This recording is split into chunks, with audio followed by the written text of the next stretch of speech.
Okay, so you're at your favorite cafe trying to get some work done, or maybe you're on a road trip and suddenly, bam, you need the internet. And it hits you that in 2024, we take reliable internet access for granted until it's gone. So true, and that's where things get tricky because we've got Wi-Fi, we've got mobile broadband. Which one is right for you? Well, that's exactly what we're diving into today. It is, and lucky for us, we've got a fantastic article to guide us.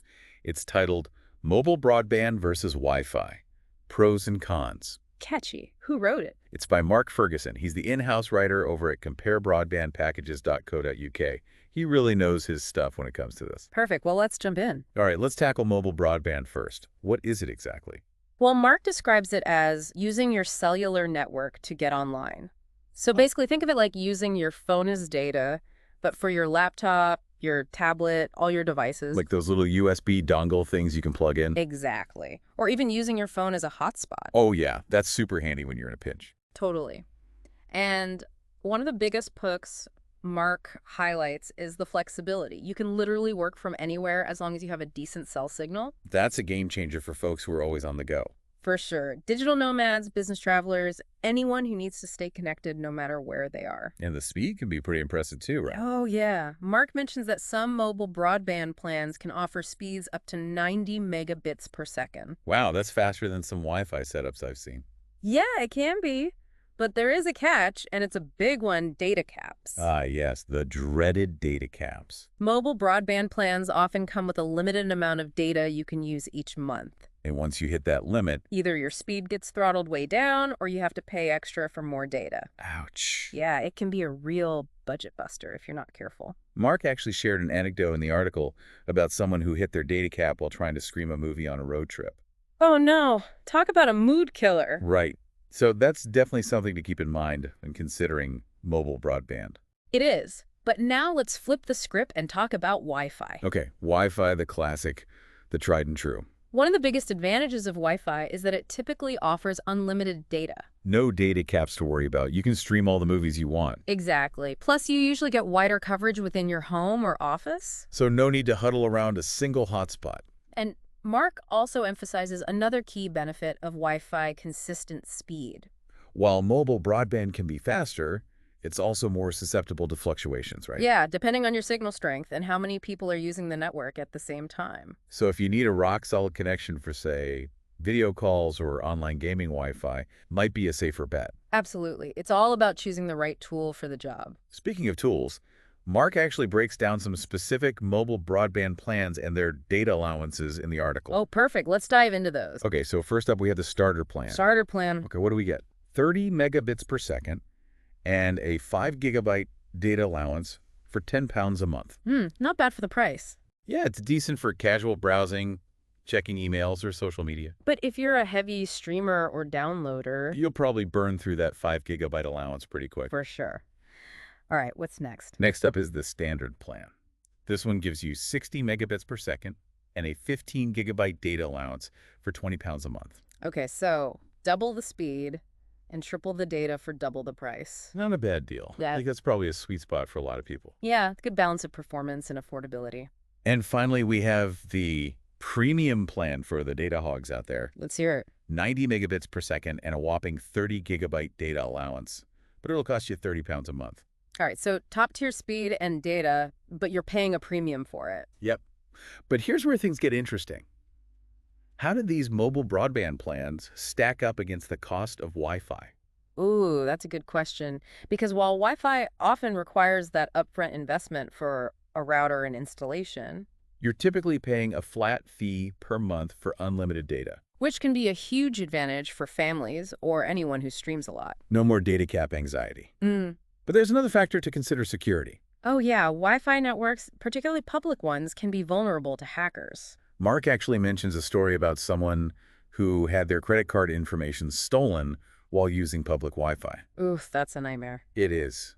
So what can people do to protect themselves? Well, using a VPN is always a good idea when connecting to public Wi-Fi. A VPN. Yeah, it stands for Virtual Private Network.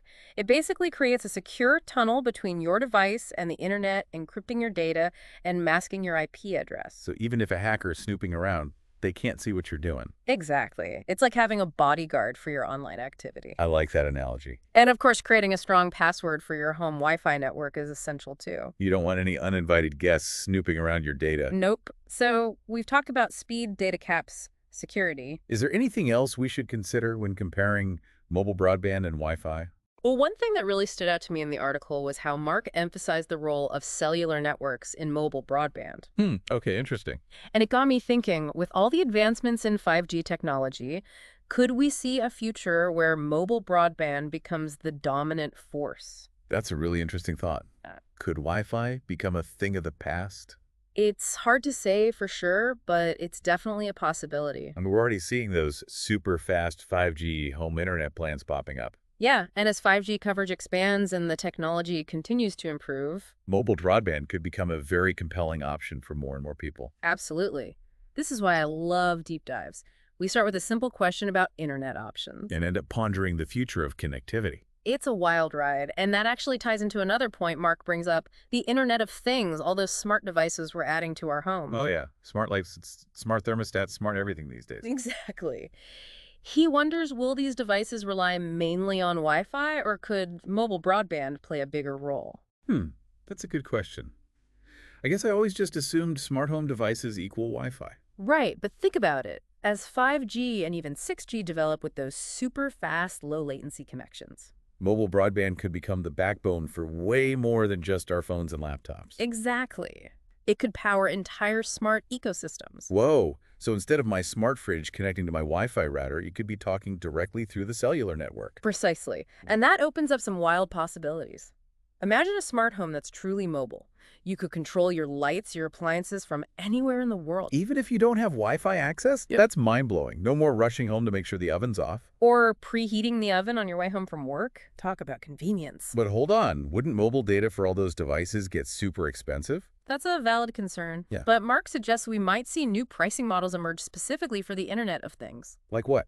Bundled data plans for all your devices. Maybe. Or even hybrid plans that blend Wi-Fi and mobile broadband seamlessly, so you get the best of both worlds. Okay, that makes sense. Leverage Wi-Fi's strengths at home and mobile broadband's flexibility when you're out and about. It's all about adapting to the way we live and use technology. But another aspect Mark touched on that really resonated with me was the digital divide. Oh yeah, that gap between those who have access to reliable internet and those who don't. Exactly. And the article highlights how mobile broadband could be a game changer for bridging that divide, especially for rural communities. Where Wi-Fi infrastructure is often limited or non-existent. Right. Could mobile broadband be the great equalizer, providing equal access to education, healthcare, economic opportunities, regardless of location? It's a powerful idea. It really makes you think about the broader impact of these technologies beyond just, personal convenience. It's not just about faster downloads or smoother streaming. It's about connecting people and communities in meaningful ways. Absolutely. And empowering individuals with access to information and opportunity. Yeah. Okay, but shifting gears for a second, let's talk about something that's often overlooked: security. Cybersecurity. It's something we all hear about, but it can feel kind of abstract. Like, how do we actually protect ourselves online?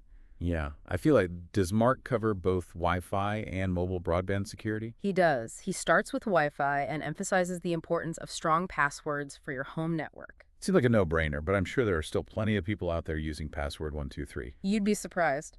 And using the same password for multiple accounts is another big mistake. It's like giving a master key to a stranger. Yikes. So what's considered a strong password then? Mark recommends a combination of uppercase and lowercase letters, numbers, and symbols, and aim for at least 12 characters. Long and complex. Got it. What else can we do to secure our Wi-Fi networks? Enabling network encryption is crucial. It scrambles the data being transmitted, making it way harder for hackers to intercept. Okay, good to know. And what about public Wi-Fi? Those free hotspots at coffee shops and airports? Those can be tempting, but also risky. Mark strongly advises against accessing sensitive information like bank accounts or credit card details on public Wi-Fi. Yeah, makes sense. So what's the solution? If you must use public Wi-Fi, a VPN is your best friend. Right. A VPN. Could you remind me what that is again? Sure. It stands for Virtual Private Network. Basically, it creates a secure tunnel between your device and the internet encrypting your data and masking your IP address. So even if someone is snooping around, they can't see what I'm doing? Exactly. It's like having a secret agent escort for your online activity. And speaking of secret agents, what about mobile broadband security? Any tips there? Mark doesn't go into as much detail, but he does stress the importance of keeping your device's operating system and security software up to date. Those updates can be annoying, but they often include patches for newly discovered vulnerabilities. So don't ignore those pesky notification reminders. They're there for a reason. Got it. And I'm guessing being cautious about the apps you download is important too. Absolutely. Stick to reputable app stores and read reviews before downloading anything. Better safe than sorry. So we've covered a lot of ground here. Speed data caps, security, the future of connectivity, even the digital divide. It's been quite a deep dive. It has. But remember, this is just a starting point.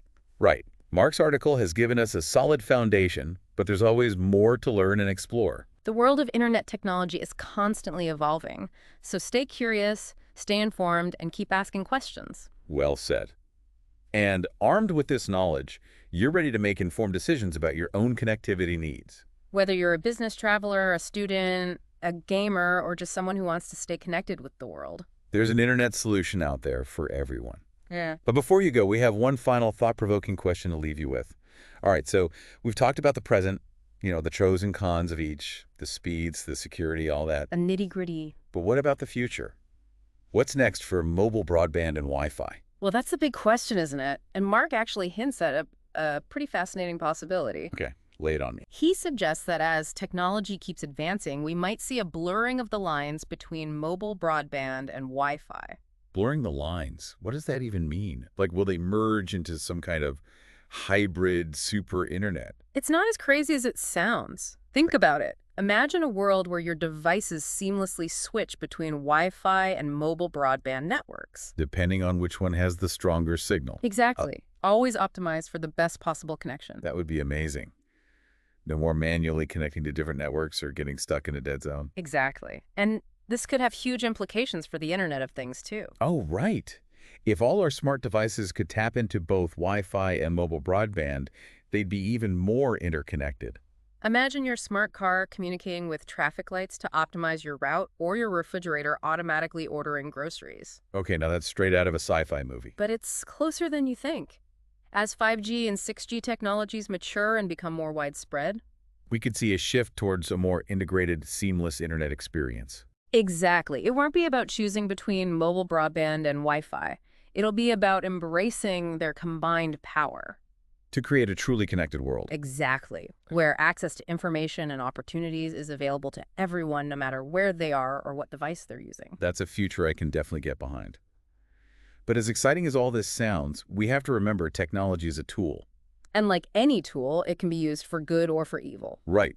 As we become more reliant on technology, we have to use it responsibly and ethically. Absolutely. We need to be mindful of the potential downsides of a hyper-connected world. Privacy, data security, the digital divide. Those are all crucial issues that we can't just ignore. Exactly. It's not just about embracing the latest gadgets and innovations. It's about shaping a future where technology serves humanity. Not the other way around. Oh. Well said. So as we wrap up this deep dive into mobile broadband and Wi-Fi, What's the key takeaway? I think it's this. We're on the brink of a technological revolution that has the power to transform our lives. In ways we can't even imagine yet. But it's up to us to make sure the transformation is a positive one. We need to ask the tough questions, consider the ethical implications, and work together to create a future where technology empowers us, connects us, and enriches our lives. So next time you're online, whether you're browsing the web, streaming a movie, or connecting with loved ones, Take a moment to appreciate the incredible technology that makes it all possible. and remember, the future of connectivity is in our hands. Let's shape it wisely. Well said. That's it for this deep dive, folks. Hope you enjoyed it. We'll see you next time.